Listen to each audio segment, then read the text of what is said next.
एकहरा बदन, छोटा कद, लेकिन इरादे फौलाद। वो नेता जिनके नेतृत्व में देश की फौज ने दुश्मन के दांत खट्टे कर दिए। नमस्कार, द पेन डाउन में आपका स्वागत है। मैं हूं पीयूष त्रिपाठी। हमारी विशेष प्रस्तुति भारत के प्रधानमंत्री की इस कड़ी में हम बात करेंगे एक ऐसे नेता की जो सादगी और सौम्यता की मिसाल थे, जिन्होंने बचपन में ही अपने पिता को खो दिया और उन्हें अपनी पढ़ाई पूरी करने के लिए भी बहुत संघर्ष करना पड़ा, लेकिन अपनी मेहनत और लगन के बूते वो देश के प्रधानमंत्री के पद तक पहुंचे। इन्होंने अपने जीवन की अंतिम सांस भी देश हित में काम करते हुए ही ली और इनकी मौत का रहस्य आज तक नहीं खुल पाया। आइए देखते हैं सादगी, सौम्यता और सरलता की मिसाल रहे प्रधानमंत्री की कहानी। एक छोटा सा लड़का नन्हे, जिसके पास नाव वाले को देने के लिए पैसे नहीं होते थे, तो वो एक हाथ में किताबें थामकर दूसरे हाथ से पानी में रास्ता बनाते हुए गंगा नदी को पार कर स्कूल जाता था और वापसी में भी ऐसे ही लौटता था, क्योंकि उसके अंदर पढ़ने और कुछ करने की लगन थी। नन्हे को पता था कि उसके सिर पर पिता का साया नहीं है और उसकी माँ कितनी तकलीफों से उसे पाल रही है। 5 फुट 2 इंच का यही नन्हे एक दिन भारत का प्रधानमंत्री बना, जिसे देश और दुनिया लाल बहादुर शास्त्री के नाम से जानती है। जवाहरलाल नेहरू के बाद भारत के प्रधानमंत्री बने लाल बहादुर शास्त्री का जन्म 2 अक्टूबर 1904 को उत्तर प्रदेश के मुगल सराय में हुआ था। उनके पिता शारदा प्रसाद श्रीवास्तव का निधन बहुत पहले हो गया था, जब शास्त्री जी बहुत छोटे थे। तब घर की जिम्मेदारी उनकी माँ राम दुलारी जी ने उठाई। शास्त्री जी पढ़ने में बहुत मेधावी थे, इसलिए उन्हें स्कॉलरशिप के रूप में 3 रुपए भी मिलते थे। शास्त्री जी के जीवन की एक और कहानी मशहूर है। स्कूल से घर के रास्ते में एक बाग पड़ता था, जहां तमाम फलों और फूलों के पेड़ थे।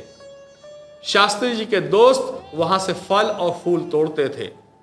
एक बार जब उनके साथी फल तोड़ रहे थे, तो अचानक बाग का माली आ गया। बाकी लड़के तो भाग गए, लेकिन माली ने शास्त्री जी को पकड़ लिया और उन्हें एक तमाचा मारा। शास्त्री जी ने रोते हुए कहा कि मेरे पिताजी नहीं हैं, इसलिए तुम मुझे मार रहे हो। तब माली ने उन्हें एक तमाचा और मारते हुए कहा कि जब तुम्हारे पिताजी नहीं हैं, तब तो तुम्हें ऐसी गलती बिल्कुल नहीं करनी चाहिए और नेक व ईमानदार बनना चाहिए। बालक लाल बहादुर के मन पर माली की बातों का असर हुआ और वो लगन के साथ पढ़ाई में जुट गए और 1926 में काशी विद्यापीठ से स्नातक किया और उन्हें शास्त्री की उपाधि मिली। पढ़ाई के साथ साथ शास्त्री जी के अंदर देश सेवा का भी जज्बा था। महात्मा गांधी और बाल गंगाधर तिलक से प्रभावित होकर शास्त्री जी स्वतंत्रता आंदोलन में उस समय कूद पड़े, जब वो 10वीं कक्षा के छात्र थे। 1930 में नमक सत्याग्रह में भाग लेने के कारण शास्त्री जी को जेल भी जाना पड़ा। लाल बहादुर शास्त्री का विवाह मिर्जापुर की ललिता देवी के साथ हुआ। शास्त्री जी के पुत्र हरिकृष्ण शास्त्री, सुनील शास्त्री और अनिल शास्त्री भी राजनीति में रहे। देश की आज़ादी के बाद शास्त्री जी उत्तर प्रदेश के संसदीय सचिव बने और बाद में परिवहन मंत्री भी बनाए गए। 1952 में देश के पहले आम चुनाव के बाद केंद्र में बनी जवाहरलाल नेहरू की सरकार में शास्त्री जी को देश का प्रथम रेल व परिवहन मंत्री बनाया गया। 1959 में शास्त्री जी को वाणिज्य और उद्योग मंत्री बनाया गया और 1961 में लाल बहादुर शास्त्री गृह मंत्री बनाए गए। लाल बहादुर शास्त्री स्वभाव से जितने सरल और सौम्य थे, कार्यशैली में आदर्श और नैतिकता को लेकर उतने ही सख्त थे। एक रेल दुर्घटना जिसमें तमाम लोग मारे गए, उसकी नैतिक जिम्मेदारी लेते हुए शास्त्री जी ने देश के रेल मंत्री के पद से इस्तीफा दे दिया। उस समय इस मुद्दे पर प्रधानमंत्री पंडित नेहरू ने संसद में कहा था कि मैंने शास्त्री जी का इस्तीफा इसलिए नहीं स्वीकार किया कि वो इस हादसे के लिए जिम्मेदार हैं, बल्कि इसलिए स्वीकार किया क्योंकि इससे संवैधानिक मर्यादा में एक मिसाल कायम होगी। शास्त्री जी की साफ सुथरी छवि के कारण ही उन्हें पंडित नेहरू के निधन के बाद देश का प्रधानमंत्री बनाया गया। शास्त्री जी 11 जून 1964 को भारत के दूसरे प्रधानमंत्री बने।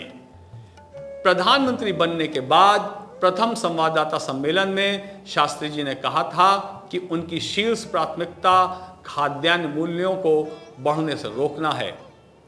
देश में खाद्यान्न संकट बढ़ने पर उन्होंने देशवासियों से सप्ताह में एक समय का भोजन छोड़ने की अपील की थी।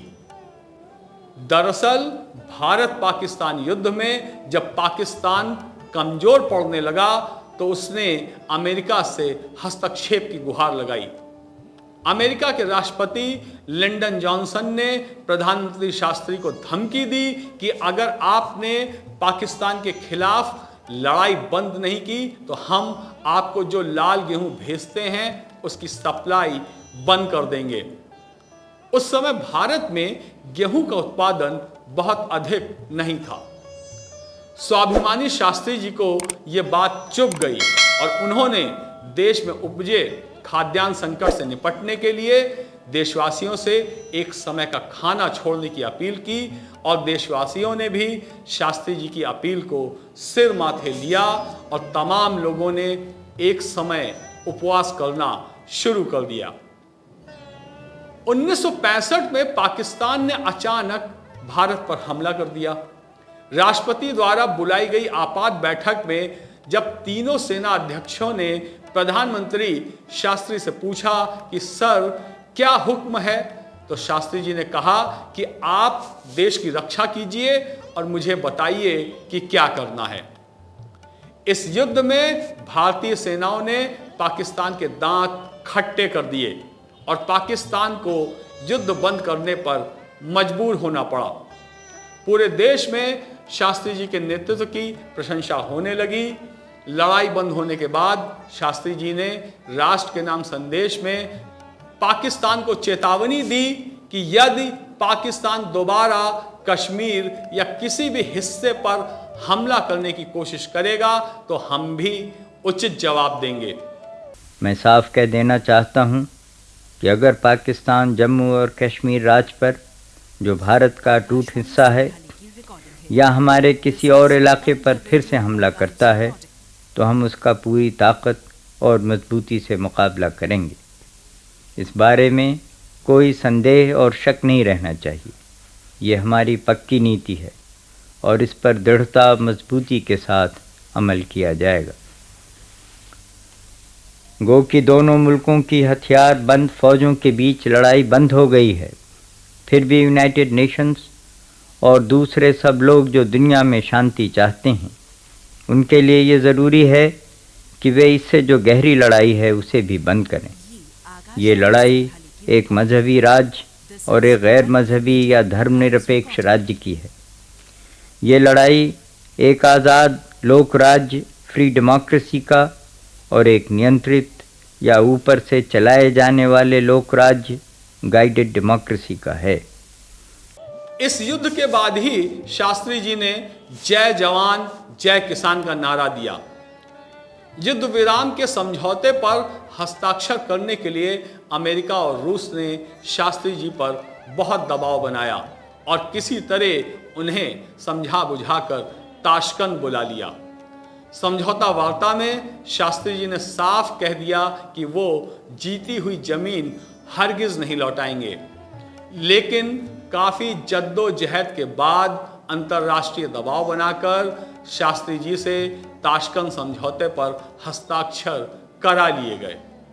पाकिस्तान के राष्ट्रपति जनरल अयूब खान के साथ ताशकंद समझौते पर हस्ताक्षर करने के कुछ ही घंटे बाद उनकी 11 जनवरी 1966 की रात मृत्यु हो गई। मृत्यु की वजह हृदयाघात को बताया गया। हालांकि उनके परिवार ने कभी इस तथ्य को स्वीकार नहीं किया। परिवार का आरोप है कि शास्त्री जी को जहर दिया गया। ये भी आरोप लगाया गया कि उनके शव का पोस्टमार्टम भी नहीं कराया गया और उनकी मृत्यु से संबंधित रिकॉर्ड भी गायब कर दिए गए। इस तरह से धरती का लाल धरती माँ की गोद में हमेशा के लिए सो गया। शास्त्री जी की मौत का रहस्य आज भी खुल नहीं पाया है। हालांकि उनके परिवार ने लगातार मौत के कारणों की जांच करने की मांग रखी है। आज की कड़ी में बस इतना ही। अगले अध्याय में हम बात करेंगे देश के एक और प्रधानमंत्री की। आप हमारा चैनल द पेन डाउन ऐसे ही देखते रहें और चैनल को लाइक और सब्सक्राइब जरूर करें व बेल आइकन भी अवश्य दबाएं। धन्यवाद।